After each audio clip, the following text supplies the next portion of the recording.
Handloom saris అనగానే గుర్తుకొచ్చేవి Savitri handlooms. ఇప్పుడు జూబీ hills లో గొప్ప ప్రారంభం. నమస్తే, నేను Keshav. Welcome to Suman TV. Telugu cinema పరిశ్రమలో ఒకరి తర్వాత ఒకరు అని 4 స్తంభాలుగా లెక్క వేసుకునే క్రమంలో మెగాస్టార్ చిరంజీవి తర్వాత బాలకృష్ణ అనే చర్చ ఎక్కువ జరుగుతుంది. అలాగే బాలకృష్ణకి సంబంధించి కెరియర్లో 50 ఏళ్ళు ఆయన కంప్లీట్ చేయడం అనేది ఒక అద్భుతమైనటువంటి విషయంగా ఈరోజు ఇండస్ట్రీ పరిగణిస్తున్నటువంటి పరిస్థితి. ఇటు రాజకీయాల్లోనూ రాణిస్తున్న బాలకృష్ణ 3 సార్లు హ్యాట్రిక్ ఎమ్మెల్యేగా తనదైన శైలిలో విజయం సాధించారు. సో ఈ నేపథ్యంలో ఆయన గోల్డెన్ జూబ్లీ సెలబ్రేషన్స్, వెండి తెరపైన గోల్డెన్ జూబ్లీ సెలబ్రేషన్స్ అన్ని వర్గాలని ఆకట్టుకుంటున్నాయి. అలానే తెలుగు రాష్ట్రాలని ఏకం చేస్తున్నాయి. ఇటు ప్రభుత్వాలు, మంత్రులు, అలానే సామాన్య ప్రజానీకం దగ్గర నుంచి అభిమానుల వరకు అందరూ కూడా ఈ ఈవెంట్ని సెలబ్రేట్ చేసేటువంటి జోష్లో కనిపిస్తున్నారు. అసలు ఈ గోల్డెన్ జూబ్లీ సెలబ్రేషన్స్ ప్రత్యేకత ఏంటి? ఈ ఆర్గనైజ్ చేయడంలో ఫిల్మ్ ఇండస్ట్రీ మొత్తం ఏకమవడం అనేది ఈ మధ్య కాలంలో మొదటిసారి అనేటువంటి చర్చ జరుగుతుంది. ఈ నేపథ్యంలో దీనిపైన విశ్లేషణ చూద్దాం. మనతో పాటు అనలిస్ట్ చంద్ర శ్రీనివాస్ గారు ఉన్నారు. చంద్ర శ్రీనివాస్ గారు నమస్కారం. నమస్కారం. బాలకృష్ణ గారికి సంబంధించి ఇండస్ట్రీలో ఎంటర్ అయిన కొత్తలో గోల్డెన్ స్టార్ బాలకృష్ణ అనేవాళ్ళు. సో ఇప్పుడు గోల్డెన్ జూబ్లీ స్టార్ అవుతున్నారు. ఒక ఈవెంట్ని టోటల్ సినిమా పరిశ్రమ ఓన్ చేసుకుని చేయడం, దానిలో పొలిటికల్ ఇంపార్టెన్స్ కూడా చాలా ఎక్కువ ఉండడం మిగతా వాటితో పోలిస్తే. దీన్ని ఎలా చూడాలి? అందరిని ఆల్మోస్ట్ ఫిల్మ్ ఇండస్ట్రీ అండ్ పొలిటికల్కి సంబంధించినటువంటి వాళ్ళు అందరినీ ఇన్వైట్ చేశారని చెప్తున్నారు. ఎలా ఉండొచ్చు ఈవెంట్? డెఫినెట్గా అండి. అంటే చాలా కాలం తర్వాత కనుల విందుగా ఉంటుంది ఇండస్ట్రీకి. ఒకప్పుడు బాలకృష్ణ గారి ఫ్యాన్స్, చిరంజీవి గారి ఫ్యాన్స్ అని రకరకాల ఇది నుంచి ఈరోజు ఒక మంచి ఆహ్లాదకరమైన వాతావరణం ఇండస్ట్రీలో ఉంది. ఒకరికొకరు ఫంక్షన్కి వెళ్తాం కానీ ఒకరికొకరు షోలో పాల్గొనటం చాలా మంచిగా ఉన్నది. అటువంటిది మీరు అన్నట్టు ఎన్టీ రామారావు గారు, అక్కినేని నాగేశ్వరరావు 2 కళ్ళు అయితే ఇండస్ట్రీకి 3వ కన్ను చిరంజీవి గారు అని చెప్పేసి ఉంది. ఆ సమయంలో వీళ్ళిద్దరూ 50 సంవత్సరాలు, అంటే ఒకేసారి ఇండస్ట్రీలో ఉన్న 4 దశాబ్దాలు చిరంజీవి ఉన్న ఈరోజు నిండుగా 50 సంవత్సరాలు పూర్తి చేసుకున్న సందర్భంగా ఉభయ రాష్ట్రాలకి కాకుండా మాజీ supreme court chief justice N V Ramana గారు కావచ్చు, వెంకయ్యనాయుడు గారు అందరికీ పిలుపులేదు. దక్షిణ భారతదేశంలో ఫిల్మ్ ఇండస్ట్రీ అంతా వస్తుంది డెఫినెట్గా.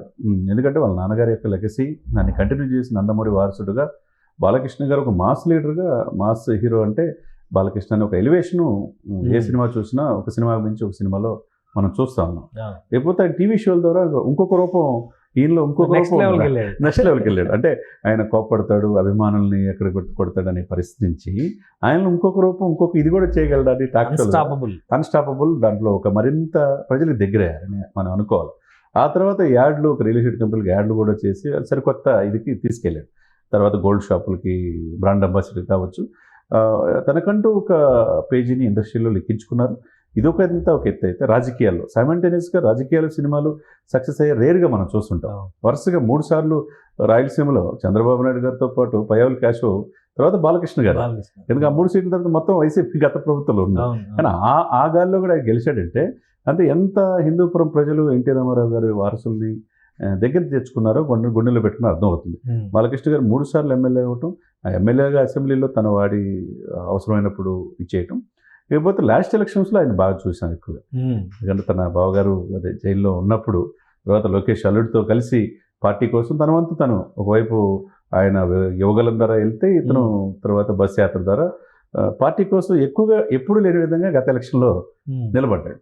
కాబట్టి ఒకటి బ్యాలెన్స్ చేసుకోవటం, ఒకటి సినిమాలు, ఇటువైపు రాజకీయాలు బ్యాలెన్స్ చేసుకోవటం, ఆ విధంగా ఒక సక్సెస్ఫుల్ హీరోగా నందమూరి వారసుడిగా బాలకృష్ణ గారు ఈరోజు ఇండస్ట్రీలో ఉండటం, అది కూడా ప్రత్యేకంగా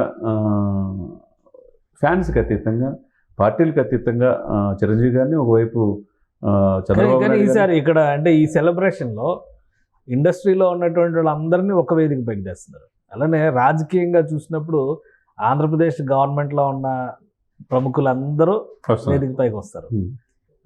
అలానే తెలంగాణ గవర్నమెంట్లో ఉన్నటువంటి ప్రముఖులందరూ కూడా ఒక వేదిక పైకి వస్తారు. అలానే 2 రాష్ట్రాల్లో ఉన్న ప్రముఖ రాజకీయ నాయకులందరికీ ఆహ్వానాలు ఇచ్చారు. సో ఇది ఒక పెద్ద బొకే తయారవుతుంది. తెలుగు రాష్ట్రాలకు సంబంధించినటువంటి ప్రముఖులందరూ అక్కడ కనిపించేటువంటి వేడుక అవుతుంది. ఎలా బాలకృష్ణ గారు అందరి వాడులాగా ఎలా ఉండగలుగుతున్నారు? గతంలో కూడా చూసిన అసెంబ్లీలో చర్చ జరుగుతుంటే వైసీపీ నాయకులు కూడా వచ్చి ఆయనతో సెల్ఫీలు దిగిన సందర్భాలు చూసాం మనం. సో ఇలా అందరి వాడిగా ఆయన ఎలా ఉండగలుగుతారు? డెఫినెట్గా ఒకప్పటి నుంచి కొద్దిగా అగ్రెసివ్గా ఉండేవాళ్ళనే పరిస్థితి నుంచి ఆయనలో ఉన్న ఇంకో కోణం మనం షోల ద్వారా చూసాం. ఆ తర్వాత ఎన్టీఆర్ ట్రస్ట్ బాధ్యతలు తీసుకుంటాం. ఆ తర్వాత నందమూరి బసవతారక క్యాన్సర్ హాస్పిటల్ ముఖ్యంగా ఆయన చైర్మన్గా అనేక మంది వేలాది మంది పేద ప్రజలకి సేవ చేయటం ద్వారా ఎప్పుడు కూడా లైవ్లో ఉన్నాడు ఆయన.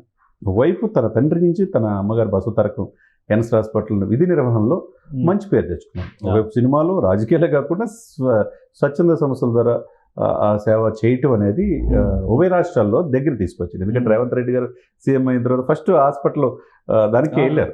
వెళ్ళి బాలకృష్ణ గొప్పతనం గురించి అంతా కూడా ప్రశంసించడం జరిగింది. ఎందుకంటే మొదటి నుంచి కూడా ఆ పార్టీ నుంచి వచ్చిన వ్యక్తే కాబట్టి ఇది ఇక్కడ రాష్ట్ర ముఖ్యమంత్రితో ఫ్రెండ్లీ రిలేషన్ అనేది ఫ్రెండ్లీ రిలేషన్ ఉంది కాబట్టి ఆయనకి ఏం కావాలన్నా ఈ ప్రభుత్వం చేయడానికి సిద్ధం ఉందని చెప్పి సాక్షాత్ రేవంత్ రెడ్డి గారు చెప్పారు. ఇక్కడ అదే సిచ్యువేషన్లో ఆంధ్రప్రదేశ్లో ఇక సొంత వాళ్ళ ఇంట్లో ఎంతమంది ఉన్నారు? ప్రభుత్వమే కదా. ఆయన ప్రభుత్వం అంటే అల్లుళ్ళు ఇద్దరు, ఒక ఆయన ఎంపీ, ఒక ఆయన ఎమ్మెల్యే, మినిస్టర్ అదే. ఇకపోతే బావగారు సీఎం, ఇంకా పురంధేశ్వరి గారు ఎంపీ. ఇంక ఇంట్లో ఎంతమంది ఉన్నారు అంటే ఆయనకి చూడండి, ఆయనకి అన్ని వైపుల నుంచి ఉంది. ఒకవైపు ఈ పార్టీ ఆ పార్టీ అనే కాదు, బీజేపీ నుంచి కూడా ఆయనకి అన్ని వైపు కూడా పవన్ కళ్యాణ్ కూడా వెరీ క్లోజ్ కాబట్టి ఇద్దరు చేసిన షో బాగా ఇండియాలో రికార్డ్స్ కాబట్టి ఆ షో ద్వారా ఆయన యొక్క వ్యక్తిత్వాన్ని దగ్గరికి తీసుకొచ్చాడు ఈయన. ఈ ఇద్దరు ఇది కాబట్టి ఈ షోకి ఆంధ్రప్రదేశ్ ముఖ్యంగా చిరంజీవి గారు ఒకవైపు, అటువైపు చంద్రబాబు నాయుడు గారు వస్తున్నారు, ఇటు పవన్ కళ్యాణ్ గారు కూడా పిలుపు ఉంది. పవన్ కళ్యాణ్ గారు కూడా వస్తారు, డెఫినెట్గా పవన్ కళ్యాణ్ గారు వచ్చే అవకాశం ఉంది. రజనీకాంత్ గారు కూడా వస్తారని కాబట్టి ఇది ఒక కన్నుల విందుగా. కన్నడ నుంచి కూడా శివరాజ్ కుమార్ ఎదురుగా ఆ ఫ్యామిలీ క్లోజ్ కాబట్టి ఇక డెఫినెట్గా కన్నుల విందుగా అందరూ కాకుండా తెలుగు వాళ్ళు, ప్రపంచవ్యాప్తంగా ఉన్న తెలుగు వాళ్ళు ఇది ఒక వసుదైక కుటుంబం అన్నట్టు ఈ సినిమా ఇండస్ట్రీ అంతా ఒకటే అనే భావన వస్తుందంటలో ఎటువంటి అతిశయక్తి లేదు. సో బాలకృష్ణ గారి స్వర్ణోత్సవ వేడుక మొత్తం ఇండస్ట్రీలో ఉన్నటువంటి వాళ్ళని, పొలిటికల్గా ఉండే వాళ్ళని, అలానే భాషాతీతంగా, ప్రాంతాలకు అతీతంగా, రాష్ట్రాలకు అతీతంగా, రాజకీయాలకు అతీతంగా ఒకరిని చేసేటువంటి సన్నివేశం, ఒక వేదికగా. ఓకే, ఈ వేదిక ఎలా ఉంటుంది అనేది ఎదురు చూస్తున్నారు రేపటి రోజు కోసం. రైట్. థ్యాంక్ యూ చంద్ర శ్రీనివాస్ గారు. ఇది బాలకృష్ణ సినిమా తెరంగేట్రానికి సంబంధించి 50 ఏళ్ళు పూర్తవుతున్నటువంటి ఒక అరుదైన వేడుక. ఒక నటుడికి, కళాకారుడికి 50 ఏళ్ళు అనేది ఎవర్ గ్రీన్గా, అంటే 50 ఏళ్ళు కూడా హీరోగా, బాల నటుడిగా రంగప్రవేశం చేసినా కానీ హీరోగా ఇప్పటికీ ఎలివేషన్ ఉన్నటువంటి స్టార్గా బాలకృష్ణకు ఒక ప్రత్యేకత ఉంది. రాజకీయాల్లోనూ, సేవా కార్యక్రమాల్లో కూడా ఆయనకు ఉన్నటువంటి ప్రత్యేకతలు ప్రతి ఒక్కరూ అభిమానిస్తున్నటువంటి పరిస్థితి. ఈ నేపథ్యంలో ఆయన ఉత్సవాల కోసం నిర్వహిస్తున్నటువంటి ఫిలిం ఛాంబర్ అధికారికంగా జరుపుతున్నటువంటి ఈ వేడుకకి భాషలకు అతీతంగా, రాజకీయాలకు అతీతంగా, ప్రాంతాలకు అతీతంగా ప్రతి ఒక్కరూ రావడానికి సంసిద్ధంగా ఉన్నారు. ఇక ఈ ఉత్సవాలు బాలకృష్ణతో పాటు తెలుగు వారికి కూడా ఒక పండగ రోజులాగా కనిపిస్తున్నాయని చంద్ర శ్రీనివాస్ గారు విశ్లేషిస్తున్నారు. ఇది special discussion. Keep watching. Suman టీవీలో మీ పర్సనల్ అండ్ బిజినెస్ ప్రమోషన్స్ కోసం కింది నెంబర్కి కాంటాక్ట్ చేయండి.